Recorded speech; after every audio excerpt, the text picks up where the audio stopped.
Again tonight with our ongoing coverage of the conflict in Iraq as the violence escalates. Iraq continues to rally its military and volunteer fighters to combat extremist Muslim militants. The military claims it has regained control of key northern territories. Mary Mueller has the latest on the fighting in Iraq and where the U.S. stands. Iraq's prime minister is trying to encourage Iraq's military, now fighting the Islamic State of Iraq and Syria, or ISIS, a Sunni terrorist organization causing bloodshed across the predominantly Shiite country. They believed that this was the beginning of the end, but we say this is the beginning of their end, their defeat. A chilling sight earlier this week as people in Mosul cheered as ISIS captured the second largest city in Iraq.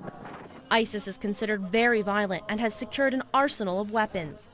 They now have their sights set on the capital of Baghdad. What they're trying to do is to really have a contiguity between Iraq and Syria in order to do what? In order to establish what they call a caliphate, or a centralized state governed by Islamic law.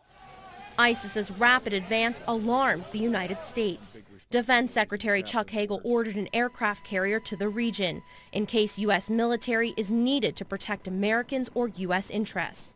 People should remember it was a Sunni group that hated us, hated the West, that attacked us on 9/11, that still hates us, that carries these black flags of hatred, and that I think poses a real threat to the United States. But President Obama said Friday U.S. troops won't be sent into combat in Iraq, and that other options like airstrikes are being explored. We're putting forward air controllers in there and people that can speak Arabic and get a real-time assessment. Otherwise, you can't target the air power.